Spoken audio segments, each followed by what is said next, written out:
Assalamualaikum warahmatullahi wabarakatuh. Kami dari kelompok 8 akan mempresentasikan makalah kami yang berjudul PLTU sebagai penyebab krisis iklim. Sebelumnya, perkenalkan nama saya Muhammad Rio dan partner saya ada Bibi Nur, Noval Excel, Muhammad Ardi Arya, dan Alfa Gracia. Yang pertama yaitu latar belakang. Latar belakang dari makalah kami adalah di bidang energi, Indonesia masih didominasi oleh pembangkit listrik tenaga uap yang berbahan bakar batu bara untuk menjadi salah satu sumber utama energi di bidang kelistrikan.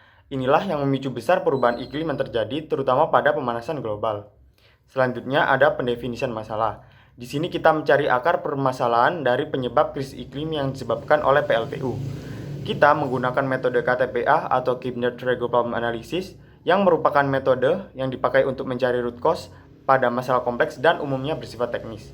Untuk metode KTPA-nya sendiri bisa dilihat di slide. Dari metode KTPA tersebut, kita mendapat root cause-nya, yaitu kondisi di sekitar PLTU sangat berdampak karena emisi gas CO2 mengakibatkan pemanasan global. Lalu untuk Brown statement dari root cause-nya adalah bagaimana cara membuat gas emisi CO2 tidak meningkat. Selanjutnya akan dilanjutkan oleh partner saya Habibie Nur. Oke, terima kasih. Setelah masalah terdefinisi, yaitu kita mendapatkan root cause dan problem cause, di sini kita akan melakukan brainstorming, yaitu mengumpulkan penyelesaian ide-ide masalah. Adapun metode yang kita gunakan yaitu metode Scamper. Scamper sendiri adalah singkatan dari Substitute, Combine, Adapt, Modify, Magnify, dan Minify. P-nya tuh Put to Other Use, E-nya Eliminate, dan R-nya itu Rearrange. Adapun substitute, apa yang kita ganti? Di sini kita mengganti batu bara menjadi clean coal technology. Lalu combine, kita memandukan gas karbon dioksida dan gas buang menggunakan bahan kimia amino. Lalu adapt, kita membangun ruang terbuka hijau di sekitar PLTU.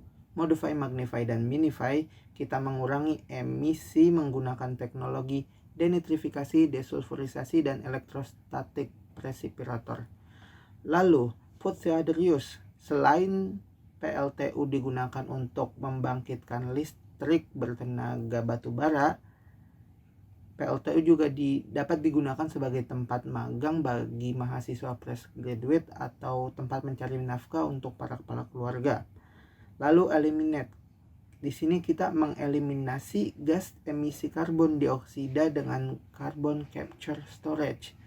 Lalu rearrange, di sini kita akan menyusun kembali lokasi yang tepat sebelum dibangun PLTU dan dilakukan analisis mengenai dampak lingkungan sekitar.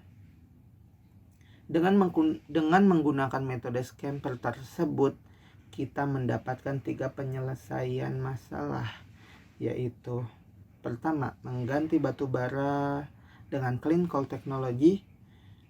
Yang kedua, membangun ruang terbuka hijau di sekitar PLTU. Yang ketiga, kita menghilangkan gas emisi CO2 atau karbon dioksida dengan carbon capture storage. Analisis keputusan.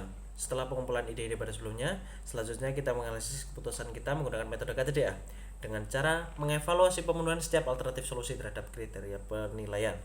Kita bisa lihat ada 3 alternatif solusi, yaitu clean coal technology, ruang terbuka hijau, dan carbon capture storage.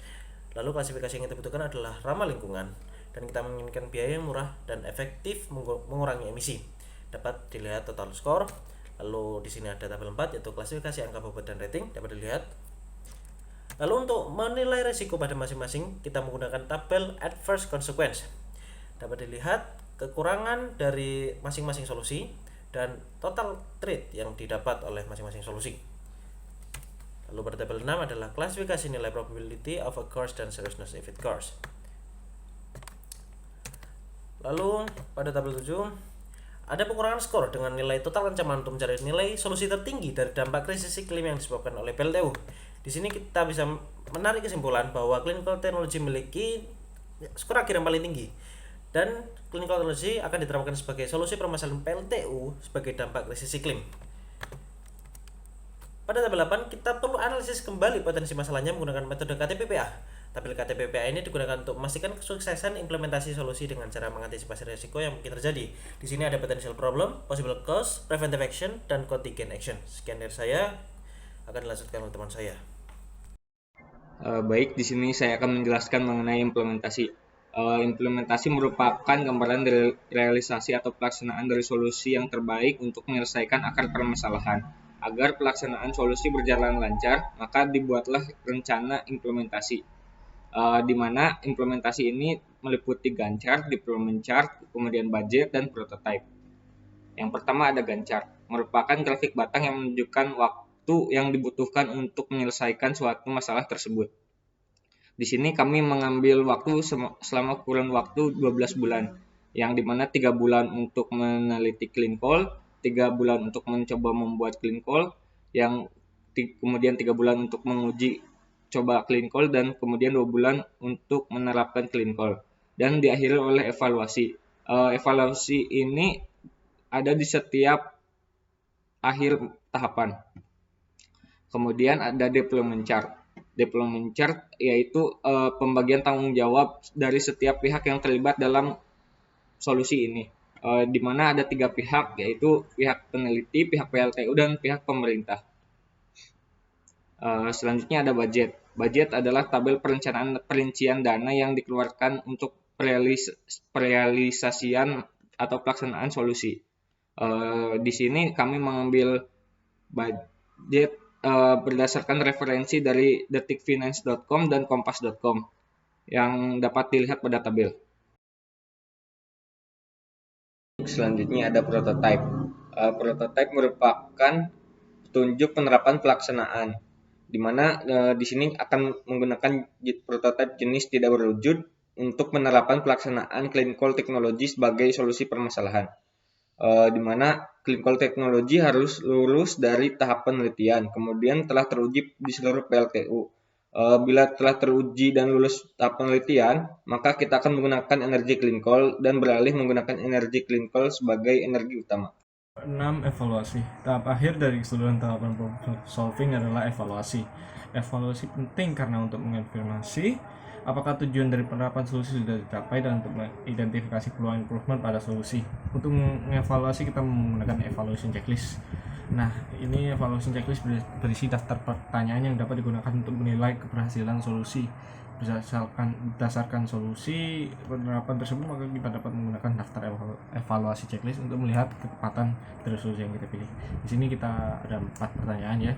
Yang pertama, apakah solusi dapat mengurangi gas emisi CO2 yang disebabkan oleh PLTU?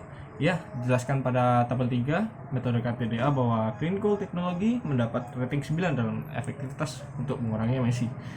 Apakah segala risiko dan konsekuensi yang mungkin timbul dari solusi ini sudah diperhitungkan? Ya, segala solusi sudah diperhitungkan. Cara mengatasinya bagaimana? Nah, ini dapat dilihat dari tabel 8 metode KTPPA untuk meyakinkan solusi dan melihat beberapa risiko yang akan dihadapi dan terdapat cara untuk mengatasinya setiap masalah yang ada. Apakah dalam sisi penerapan solusi lebih unggul dari lainnya? Ya, karena dilihat pada tabel 5, clean coal teknologi hanya memiliki sisi negatif dalam harga, sedangkan solusi yang lain memiliki sisi negatif yang lebih parah, bahkan ada yang dapat mencemari lingkungan. Yang terakhir, apakah solusi sudah terbaik untuk menggantikan batu bara? Iya, pada tabel 7 dilihat bahwa clean coal teknologi memiliki skor tertinggi daripada solusi lain, sehingga dapat dinilai terbaik untuk saat ini.